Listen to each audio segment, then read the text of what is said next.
એક વખત કૃષ્ણ ભગવાનને લગ્ન કરવાની ઈચ્છા થઈ નાનપણમાં. ઈ સમયમાં તો નાનપણ અને કૃષ્ણ ભગવાનની તો બધી લીલાઓ જ અટપટી છે. નાનપણમાં લગ્ન કરવાની ઈચ્છા થઈ, ઉંમર હશે 4-5 વર્ષની. અને નંદ બાબાએ કે હવે ઓમે ઈ જમાનામાં નાની ઉંમરે લગ્ન થઈ જતા ને બધા.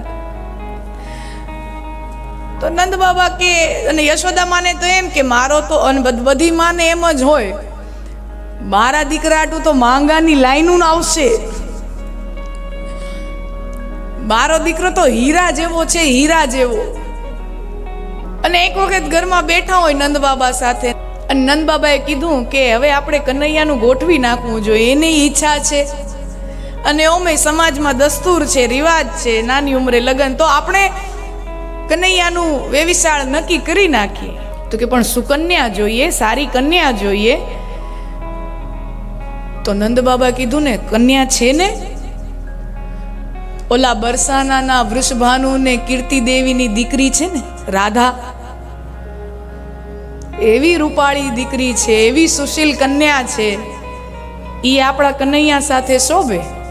યશોદામાં કે હા વાત તો સાચી છે, એવી વિવેકી દીકરીઓ આજકાલ થાય જ ક્યાં છે.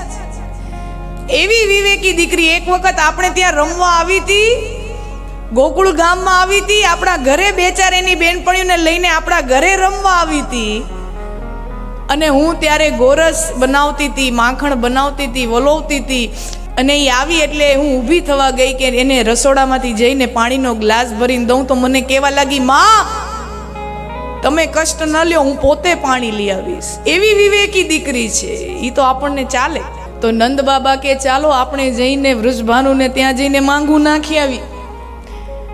યશોદા દેવી તમે કીર્તિ દેવીને જઈ અને આપણા માંગાનો, આપણા સંબંધનો પ્રસ્તાવ મૂકો. અને યશોદામાં બરસાના જાય અને કીર્તિ દેવી રાધાજીના ઘરે, રાધિકાજીના માં કીર્તિ દેવી, પિતા વૃષભાનુ. હવે જઈને સીધું એમ તો કહેવાય નહીં કે અમે આના હાટું આવ્યા છીએ. જઈને સીધું એમ તો કહેવાય નહીં અમે આ સંબંધનું પ્રસ્તાવ માંગું લઈને આવ્યા છીએ. અહીંયાથી આમ નીકળ્યા હતા ને એટલે એમ થયું કે તમને અહીંયા જરાક મળતી જાઉં.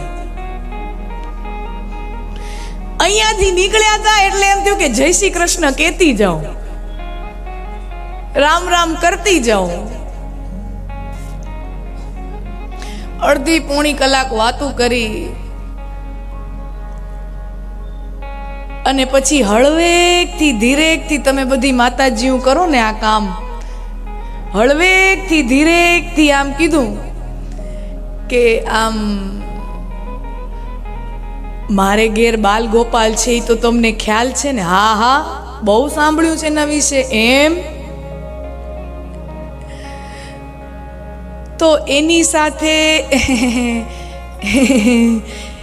એની હારે તમારા દીકરી, તમારી ઢીંગલી રાધાનું સગપણ કરાવી નાખી તો? નહીં હો, જરાય નહીં. તમારા દીકરા હારે મારી દીકરીના હક પણ, ઈ કાળો કાળો મેષ જેવો તમારો દીકરો, અને આવી રૂપાળી દીકરી હું તમને દઉં? જરાય નહીં. અને એમાં ઈ તો ચોર શિરોમણી, ચોર શિરોમણી. કીર્તિ દેવીએ કહી દીધું તમારો દીકરો તો ચોર છે.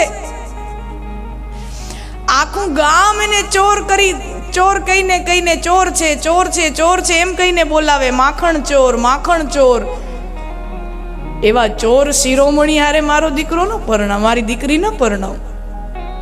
જરાય નહીં. બીજું તમે બોલો, તમે નંદરાણી છો, તમે અમારા વડીલ કહેવાઓ, આખી સમાજના વડીલ છો, પણ એનો મતલબ એમ નહીં કે મારી દીકરી તમને દઈ દો. દીકરી નહીં દો.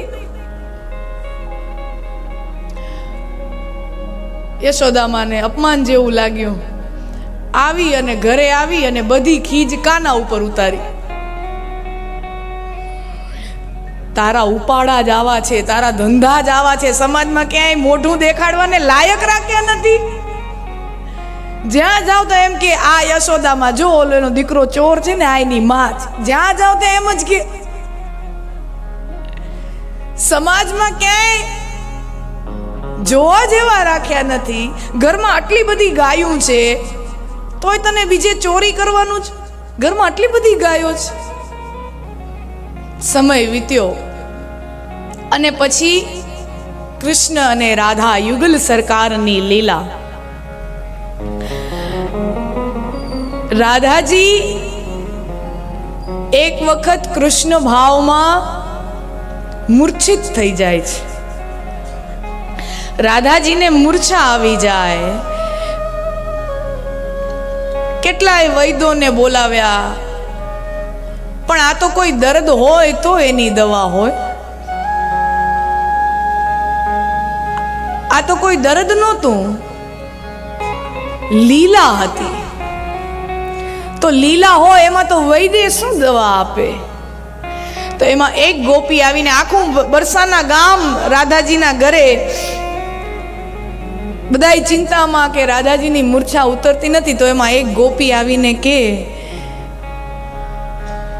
કીર્તિ દેવીને કે માં,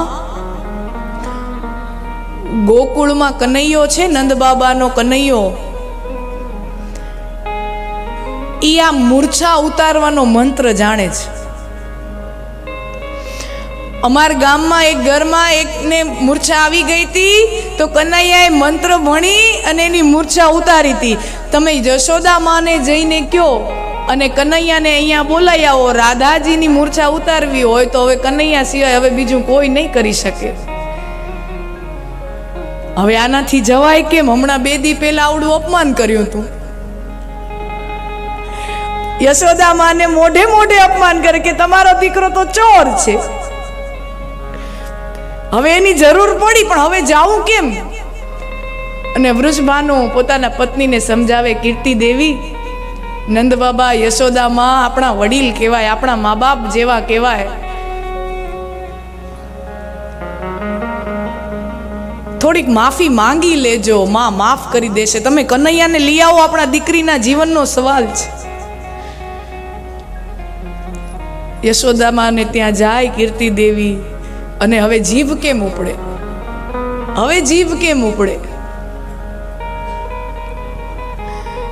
માં, તેદી જે થયું ઈ થયું. અમને નાદાન નાના છોરુણા સમજી અમને માફ કરી દો, વાતને જતી કરો. મારી દીકરી ઉમા બીમાર સૂતી છે, મૂર્છિત સૂતી છે.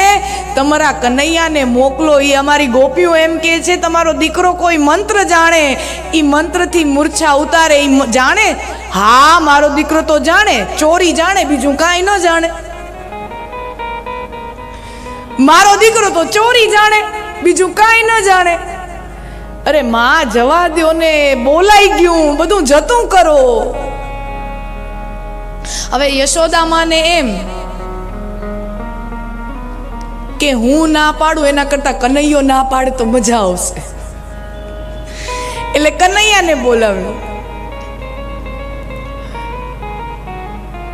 અને ખરેખર તો કનૈયાને જવું જ તું, કનૈયાને તો જાવું જ તું. કનૈયાને બોલાવ્યો. યશોદા માએ કે લાલા, કીર્તિ દેવી તને બોલાવા આવ્યા છે. અને લાલાને જરાક ગુસ્સો, નાની ઉંમર હોય ને એટલે બાળ હઠ, ગુસ્સો, જીદ, રિસાઈ જવું, નારાજ થવું આ બાળકોનો ગુણ હોય. એટલે કાનુડાને કીર્તિ દેવી ઉપર ગુસ્સો, નારાજ કે મારી માનું અપમાન કર્યું. કીર્તિ દેવી, મારી માનું અપમાન કર્યું. કે માં, આપણે નથી જવાનું થતું. એને મનમાં તો ઘણું બધું હતું જાઉં, બહારથી કે આપણે જવાનું થતું જ નથી. પછી કીર્તિ દેવી પાસે 100 વખત મનામણા કરાવડાવ્યા. 100 વખત મનામણા કરાવડાવ્યા. અને પછી કનૈયો કે ઠીક છે તો હું ચાલીશ. અને પછી આવ્યો કનૈયો આવ્યો. રાધાજી સૂતા હોય, કપાળે આમ હાથ મૂક્યો. કેસ ખલાસ. રાધાજીના કપાળે કનૈયો આમ હાથ મૂકે. આ કેસ ખલાસ, આ ચાલે એમ જ નથી. હવે ખોળ્યું ખાલી. આતમ ગયો, રામ ગયો. વૃષભાનુ કે કનૈયા આમ ન બોલ, અમારી દીકરી છે, તું કઈ મંત્ર જાણે, વિદ્યા જાણે, વૈદપણું જાણે, અમારી દીકરીને સાજી કરી દે. તો કે પણ તમે મોડું કરી નાખ્યું, 2 દી પહેલા બોલાવ્યો તો જી કાંત આ મોડું થઈ ગયા, કેસ ખલાસ થઈ ગયો, પૂરું થઈ ગયું. અરે પણ હજી કાંક થાય, જરાક જો, અમારી દીકરી છે, જરાક જો. હવે જો કનૈયો જો, લીલાઓ તમે એની જો. એમ એક કામ કરો, હું મારી ધ્યાનસ્થ અવસ્થામાં બેસી જાઉં અને પરમ સત્તા સાથે હું મારું અનુસંધાન કરું. એવા શબ્દો વાપરે, તમે જુઓ તો ખરા. 4-5 વર્ષનો કને હું ધ્યાનસ્થ અવસ્થામાં બેસું અને પરમ સત્તા સાથે અનુસંધાન કરું, અને એમાંથી મને કોઈ દિવ્ય ચેતનાથી કોઈ પ્રેરણા મળે તો જોઉં. અને એમ કપાળે હાથ રાખી ઓમ ત્રંબકમ યજામહે સુગંધિમ પુષ્ટિવર્ધનમ એવા મંત્ર જાપ કરવા માંડે. અને પછી આંખ ખોલીને કેસ હવે હાચે ખલાસ જ છે. બહુ મોડું થઈ ગયું વૃષભાનું, બહુ મોડું થઈ ગયું. આમાં કાંઈ હવે કાકા, આમાં કાંઈ થાય એમ જ નથી. હા, એક રસ્તો છે, છેલ્લો એક રસ્તો છે. તમારા ભાગમાંથી તો આ દીકરી નીકળી ગઈ છે,